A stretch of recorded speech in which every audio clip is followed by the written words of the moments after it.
Hey there, thanks for watching Economic Observations. Today is the last day of August 2020. Unbelievable where the month go. A lot going on today. Oh, bleak prognosis for the stock market. Future returns will be unimpressive for a long time. The market has no margin of safety.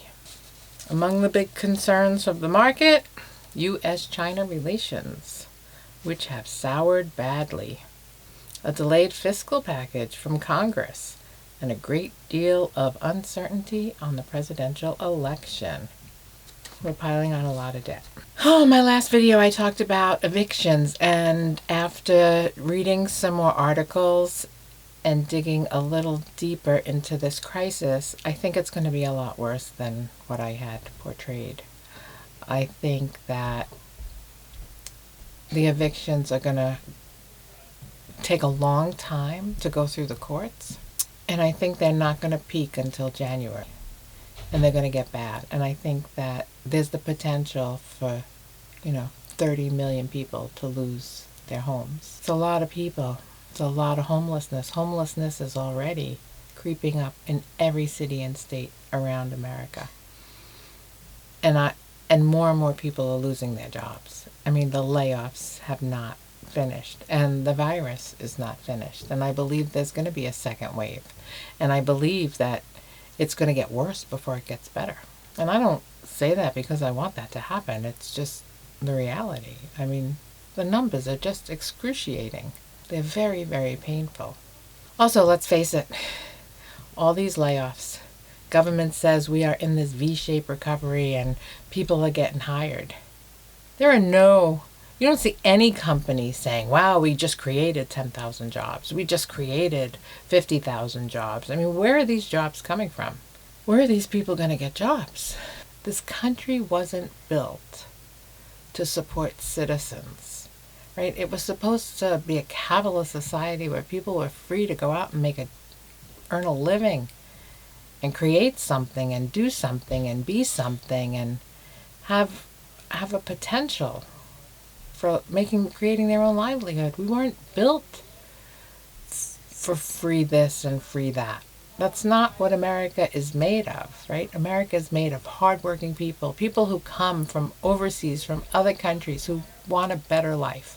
And they're willing to work for a better life. People don't want to sit home and get money from the government. But this is what we're becoming. It's really scary, but how much money can the government keep pouring into doing this? I mean, let's face it, retail is dead. Although, I have to say, this past weekend in Massachusetts, it was tax-free weekend. So whatever you bought, you got to save, your 6 cents per dollar. And the line of cars backed up to the highway going to IKEA and Jordan's Furniture was absolutely incredible. I even stopped in a Kohl's thinking I was going to pick up, a couple pairs of pants or something, and there was like 70 people in line. I walked in and I walked out. There's no way I would wait in line. I mean, it's not like you can try on the clothes. You might as well just see what you want and then order it online. It's just absurd. So aside from this tax-free weekend, people were out spending in droves, and I don't know what TV station they're watching, but they're not watching this channel. So if you're watching, be grateful because you're aware of what's happening. You're aware that there are going to be millions of homeless people, millions of people without incomes, millions of people without medical benefits or a means to put a roof over their head or to buy food for their families. And it's really, really scary times, and I don't see it getting better. I see it worse before it gets better. There's a mass exodus from cities too, and they're all coming to the suburbs or into the country. New York City's seeing a really high exodus rate, and New York City's restaurants are just not going to survive. It said something 80% of them were unable to pay their rent this past month. So when you have 83% of restaurants unable to pay their rent, how can they survive? It's getting cold now. People are not going to be sitting outside eating food anymore. All right, well, the government is telling us that there is a 10.2% unemployment rate, which we know is totally not true. I was reading some articles today, and it could be up to 40 million people. So that's 40 million people, and it is only growing. Evictions are going to continue. Homelessness is going to be very bad. Also, I believe that once these evictions take place, a lot of landlords are going to say, this is not for me. I do not want to own this house anymore. And the market is going to be flooded with houses for sale. And it's going to drive the prices down. And it's like herd mentality. So, and it's going to, one house is going to list for $200,000, and then the real estate agent's going to say, well, now that house has been on the market for a few weeks, it hasn't sold, you should go down to 190. And then other people will put their houses on the market, and it'll drive the prices further and further down, and it's going to be a real estate crash. When you look at where the layoffs are, they're all over the place today. In Connecticut, hundreds of nursing home staff is being laid off. They feel like they were used. Hundreds of nursing home workers are laid off as financial crisis hits these facilities. These were the heroes only 5 months ago. Unbelievable. Banks are laying people off. HSBC, JP Morgan Chase, Wells Fargo, Standard Chartered, Bank of Nova Scotia, Bank of America. They are all laying people off with interest rates at 0 or slightly above. There is no way a bank can sustain the levels of salaries and costs that they currently have. It's the domino effect. Look at here. Schools, cities and states all across the country. Dayton School Board, mass layoffs. New York City postpones 22,000 layoffs. That's what they're anticipating. It's not only the EMTs I talked about, it's teachers by the hundreds. This is a problem in California, Florida, every city across America hit with devastating. These are people's lives. These are people who are going to have nowhere else to find a job. There are no jobs. Indeed.com has 21% less jobs than they had last August. They have 20% less jobs than they had last July.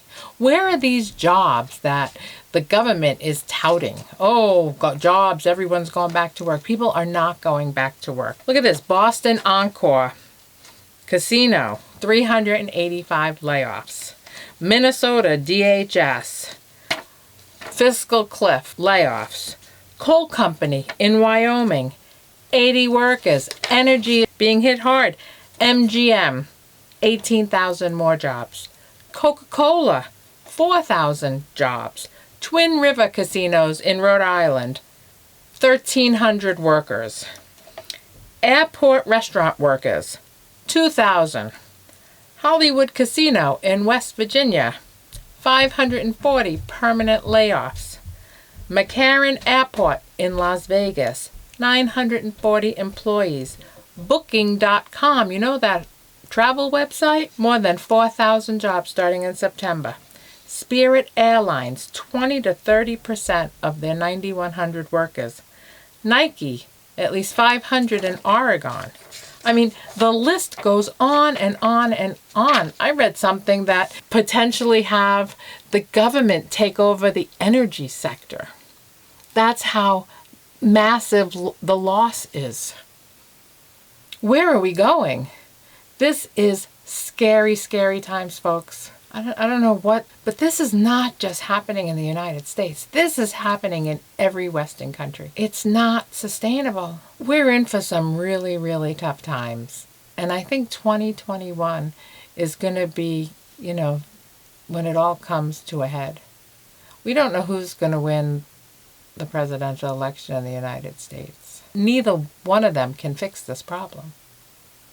But maybe one of them can bring unity to the country. Maybe we have to start all working together and not be so divisive and not be so angry.